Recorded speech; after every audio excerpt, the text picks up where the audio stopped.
Aidan adalah seorang anak laki-laki yang sangat rajin dan tekun. Hanya saja, ia sering merasa sedih. Setiap pagi, sebelum ia berangkat sekolah, ia berdiri lama sekali di depan cermin kamarnya. Ia memperhatikan wajahnya yang polos, rambut keritingnya yang susah untuk benar-benar rapi. Aidan memang bukan anak yang suka dengan keramaian. Ia lebih suka duduk diam di pojok kelas untuk membaca atau menggambar. Dia sangat suka menggambar bintang-bintang di buku catatannya. Meski begitu, tentu dia tidak pernah mengganggu atau membicarakan keburukan teman lainnya.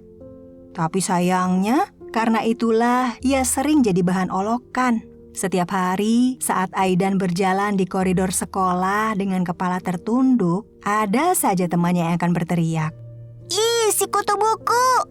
Rambutnya kayak mie goreng!" Aidan mencoba pura-pura tidak mendengar, tapi dia mengerti. Ini makin lama membuatnya makin sedih. Saat berada di rumah, ia hanya diam saja. Bahkan kepada ibunya, Aidan tidak pernah cerita.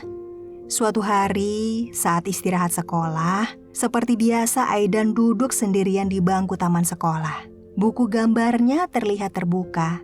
Lagi-lagi, ia sedang menggambar bintang-bintang besar dan terang, seperti impiannya yang jauh. Saat itulah, tiba-tiba seseorang duduk di sebelahnya. Seorang gadis kecil bernama Mira yang juga memilih lebih banyak diam daripada berbicara terlalu banyak. "Itu gambar bintang ya? Bagus loh." Aidan tidak menjawab, tapi untuk pertama kalinya hatinya terasa hangat. Besok harinya, Mira datang lagi. Begitu juga dengan besoknya lagi. Lama-lama mereka mulai mengobrol, bercerita satu sama lain tentang banyak hal. Tentang buku, tentang gambar, tentang pelajaran sekolah dan lain-lain. Hingga suatu hari, bahkan Aidan juga bercerita tentang perasaan kesepiannya. Suatu hari, Mira berkata dengan suara lembut, "Kalau kamu lagi ngerasa sedih, kalau di sekolah kamu bisa curhat loh ke Bu Tania, wali kelas kita. Kamu gak harus sendirian." Kata-kata itu sederhana, tapi rasanya bagi Aidan seperti membuka sesuatu yang selama ini terkunci dalam dada Aidan. Hari berikutnya di sekolah, dengan sedikit ragu dan takut, Aidan pun kemudian menemui Bu Tania. Aidan mencoba secara perlahan menceritakan semuanya. Tentang ejekan, tentang rasa takutnya, tentang hari-harinya yang kadang-kadang terasa sepi. Ibu Tania serius mendengarkan dengan penuh perhatian.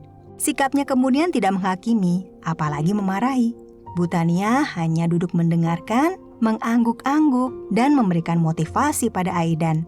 Hari-hari selanjutnya, kondisi hati Aidan mulai berubah. Bu Tania mengajak seluruh murid di kelas untuk saling berbicara tentang rasa hormat, tentang menerima perbedaan, dan tentang bagaimana kata-kata bisa menjadi luka bagi orang lain. Atau sebaliknya, kata-kata juga bisa menjadi penghibur bagi orang lain.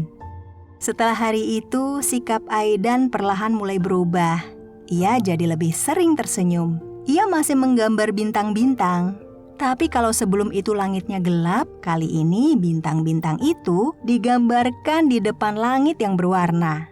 Ia tidak lagi berjalan sambil menunduk, tidak merasa harus bersembunyi lagi.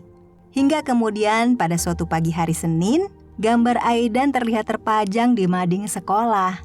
Gambar sebuah bintang besar yang bersinar terang dikelilingi bintang-bintang kecil yang lain. Saat itu, Mira terlihat berdiri di samping Aidan. Mereka berdua tersenyum. Hari itu, ia tahu, ia tidak perlu bersembunyi karena dia adalah bintang. Bukan bintang yang hilang, tapi bintang yang selama ini tersembunyi dan akhirnya berani untuk bersinar. Iya, kadangkala menjadi berbeda memang tidak mudah, tapi bukan berarti itu salah ya. Yang salah adalah ketika perbedaan dijadikan alasan untuk menyakiti. Yang luar biasa di sini adalah ketika seseorang berani untuk mengungkapkan apa yang ada dalam hatinya, berani berbicara. Karena ketika kita sudah berani, kita tidak cuma bisa menyelamatkan diri kita sendiri, tapi juga menyalakan cahaya bagi orang lain yang mungkin saja sedang bersembunyi dalam gelap. Terima kasih untuk kalian semua yang sudah mendengarkan cerita ini. Jangan lupa ya untuk selalu menjadi teman yang baik dan jangan takut jadi diri sendiri. Karena setiap anak adalah bintang yang pantas bersinar. Jangan lupa klik tombol like, subscribe, dan komennya ya teman-teman semua. Sampai jumpa pada kisah berikutnya.